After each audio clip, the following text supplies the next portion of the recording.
Hey everybody, this is D Hunter bringing another action figure review. Today we're going to be looking at the Basic Fun Scoob Mystery Machine. I happened to stumble across this thing at Walmart. I saw the figures.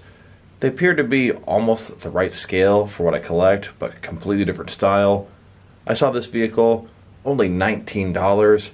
This thing looks massive. It has sounds and light effects for 19 bucks. What do I got to lose? So my hope here is it'll work with 1/12 or 1/11 scale action figures, 6 and 7 inch. Hopefully they can fit inside. The driver's seat looks pretty big, so I'm very optimistic here.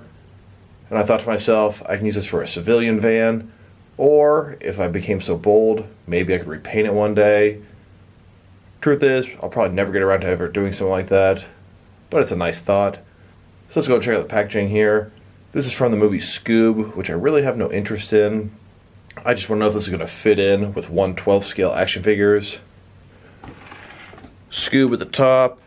You can see Scooby Doo down here. Mystery Machine. It does say Try Me, light and sound features. Never heard of this company. Basic Fun. It says ages 3+. I just can't get over how big this thing is for that price. So one side here, Scoob. Other side, pretty similar. The bottom, there are a whole bunch of credits, and there is a barcode in case that helps anybody. In the back side here, see the Mystery Machine, the gang together. So no further ado, let's check it out and see if this was a good purchase or not. Alright, now that we got this vehicle out of the package, here it is with all of its accessories laid out. Looks like it comes with a couple antenna, megaphone type things for the roof. But let's go ahead and check out the vehicle here. So this thing, pretty bright teal, the Mystery Machine. Looks like something maybe a hippie would drive. Front seat here, and that is my biggest complaint. If only these doors would open and they're hinged, but it's one solid piece. You have to sneak your figure through the window. Got some surfboards on the top. They seem to be permanently attached. I'm sure I can get them off if I really want to. Here's a place for the accessories to attach. The front here, got some windshield wipers, a little sticker. You can press this here, that'll activate the lights and sound, but we'll look at that a little more later. You can see the license plate, Scooby Snack, mildly amusing. Other side, pretty much identical, exact same thing. And the back, this is one of the really cool pieces. It's got two large van doors, and they will open, exposing a very large interior. Looks like you can fit a whole bunch of figures in here. Now see how the doors are hinged? If only they could have done that to the front, this thing would be that much more amazing. Really looking forward to seeing what figure lines will fit in here. Hopefully this isn't a dud. So far, I think it's pretty cool. Here are the accessories or removable parts for this van. Looks like some kind of antenna type thing or satellite. Looks like what I'm assuming is a megaphone. And then I have absolutely no idea what this thing is. Looks like a knob of some sort. Not sure what that'd be doing on the roof. Here are the accessories attached to the roof of the van. I had to look at the package to see exactly how to put them. Looks like these two are sort of pointing backwards. Overall, nice little bit of detail. For 19 bucks, it's cool they got any attachments whatsoever. Next, let's check out the action features of this thing. First of all, it has wheels that spin, move, pretty cool. It's got the back doors with hinges and they can open. It's got these devices at the top that can rotate around. Looks like this van has a traditional switch on the bottom, like most vehicles do. This thing has 3 different options. Has a Try Me option for at the store, has an off option in the center, and on the right it has a full on option. One thing I noticed was the Try Me option only has 2 different sounds available, and the on option has 5 different sounds. I'm assuming they took the longer sounds out as to save battery life from the store. So let's go through the 5 different sounds, and I will point out the lights come on, stay on for about 20 seconds and time out between each sound. So first of all,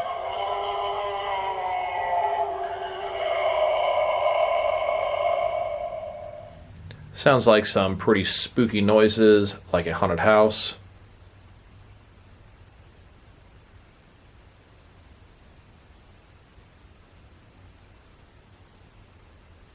And as you can see, the light took, 20-22 seconds to time out.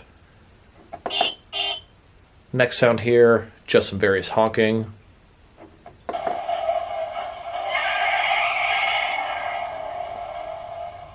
Sounds like some hard braking or turning.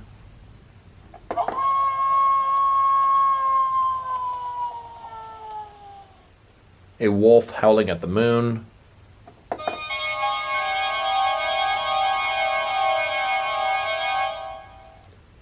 And then some organ music, definitely with a creepy vibe to it. Once again, you'll note the lights turn on when you press the button. Stay on for a little while, but do turn themselves off so you won't accidentally leave them on and drain the battery in one sitting. Here are how the lights would look with your lights off.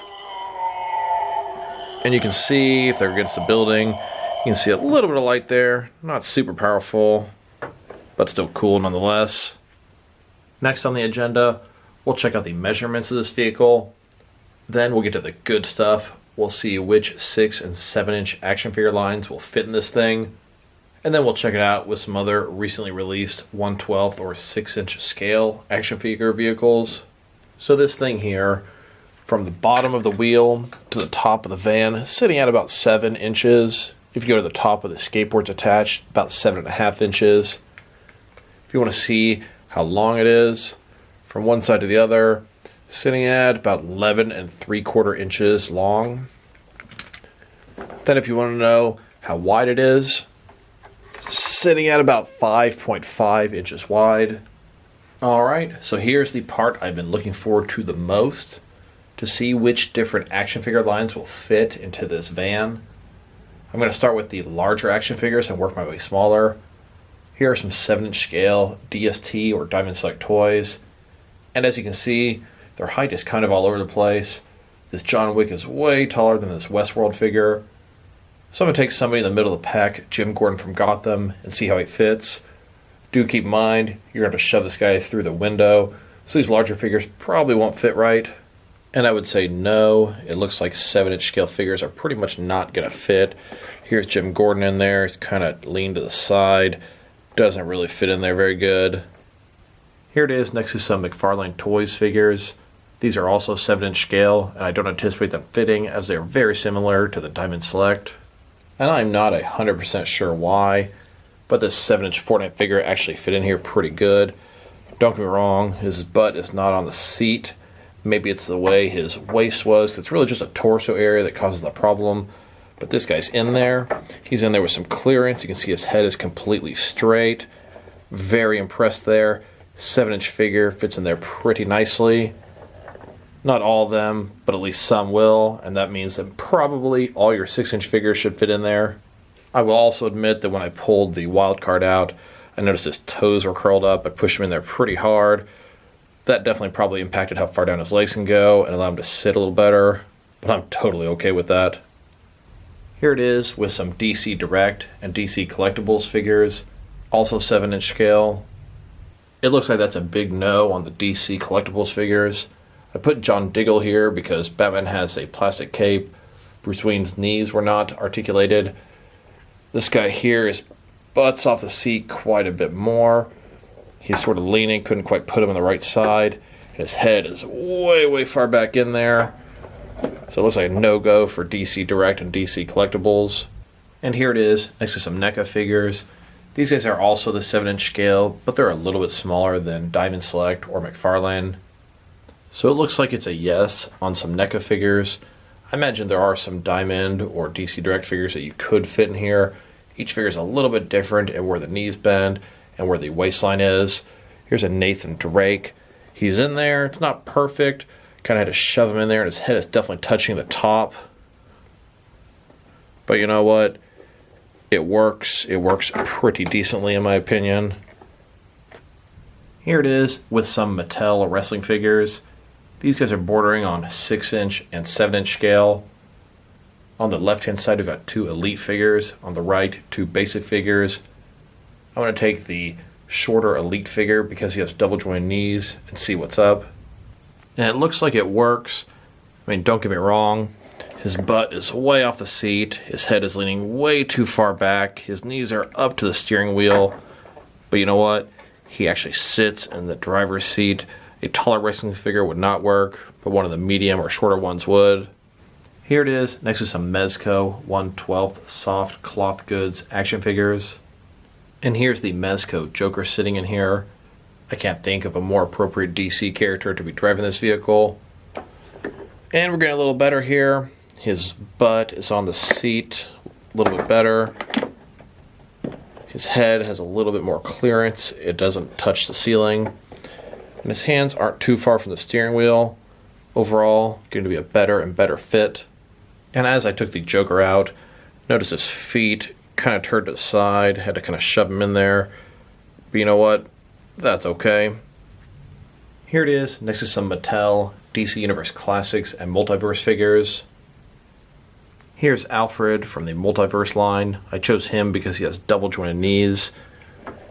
Now his butt's not quite on the seat. His head is pretty far back, but he does fit in there and can drive this van. Now, with some Mafex figures. Here's the Mafex John Wick sitting in this thing. Butt's not quite on the seat, but getting closer. Head has quite a bit of clearance there. Overall, he definitely fits. Now, next to some Hasbro Marvel Legends. Here is a Marvel Legends figure sitting in. Once again, his butt is pretty far from the seat. His head has complete clearance and doesn't look too bad overall. And then here it is with some SH Figuarts action figures. Looks like these SH Figuarts fit in there just fine. His butt is pretty much on the seat. Ton of clearance on his legs in there. Ton of clearance for his head. He seems to fit in this thing pretty nice. Almost looking a little too small at this point. And here with some Jazwares figures. And if you take one of the Jazwares figures, put him in here. A lot of clearance for his head. Looks like his butt is pretty much on the seat. His knees have pretty good clearance. He fits in there pretty nicely. And in case you were curious how many action figures you can fit in the back, here are 5 different McFarlane 7-inch scale Fortnite figures. I use these 4 wild cards as my Royal Flesh Gang in my DC action figure world. You can fit all 5 of them in there in sitting positions with clearance for the door. No problem. I think that's pretty cool. And if you didn't care how they looked in there, you could just pile in a whole bunch of figures, probably a good 7 or so. Here it is, driving around in my action figure city. And another shot of it driving around my Gotham City action figure setup. Now, let's check this out compared with some other vehicles in my action figure collection. Starting off with some other vans. Here it is, next to a Mattel DC Superhero Girls Batgirl van. They're sized pretty similarly. This Batgirl van is intended for 6-inch scale figures, on the smaller end of 6-inch. Looks like the regular retail for this van was $34.99, so quite a bit more than the Mystery Machine, although I see it's marked down on Amazon for $15 right now. Here it is next to an ET van. This is an older release, Toys R Us exclusive. I believe this was intended for 5-inch scale figures. This also has lights and sounds. If you're trying to get one of these, probably going to cost you a good $50 on the secondary market, but it's a pretty cool vehicle. Here it is, next to an absolutely horrible knockoff bootleg wrestling ambulance. I got this thing from Amazon.com, and did I mention it's horrible? There are a lot of different varieties of this thing, and they all suck. I would really recommend avoid getting it if you see it. Here it is, next to a Ninja Turtle Carl Cowabunga party van. This is probably the best van for 6 and 7-inch scale action figures. This thing is fantastic, can hold very large figures. If I ever had the patience or nerve to repaint both these vehicles, they would be great additions to my action figure city. Here it is next to an old 1989 Toy Biz Joker van. This thing is smaller, it's intended for 5-inch scale figures.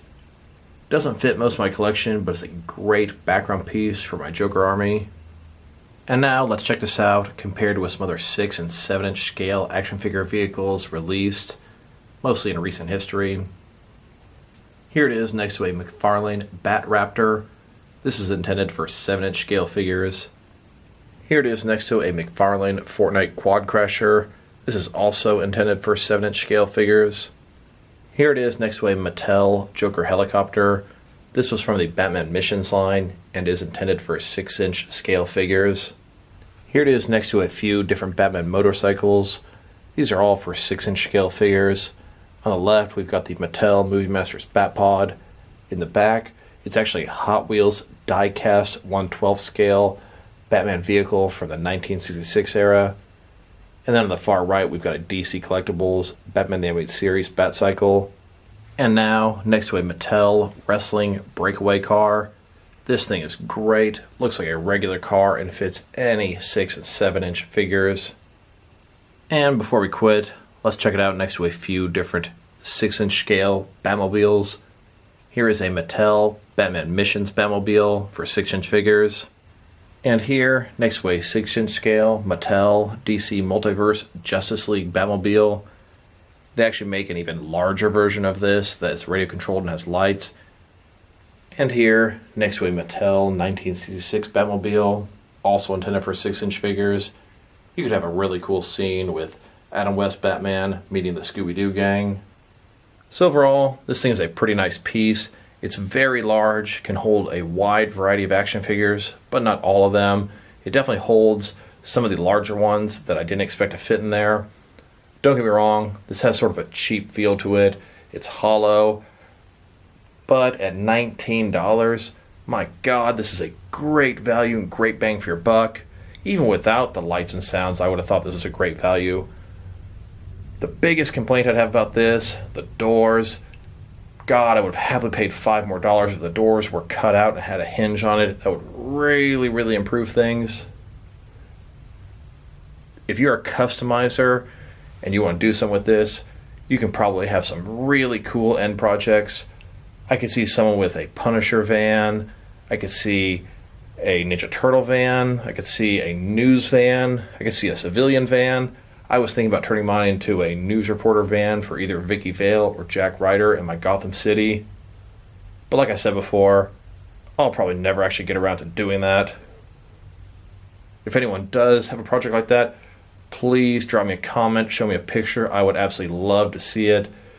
If someone takes the time to cut out the door and add a hinge, I would absolutely love to see that as well. So this is D Hunter. Thank you guys for watching this video. If you liked the video, press like below. If you have anything you want to say about the video, add to the comment section. If you want to see additional action figure reviews from me, press subscribe. I do appreciate when you do that. Once again, this is D Hunter. Thank you guys for watching this video, and I'll talk to you guys real soon.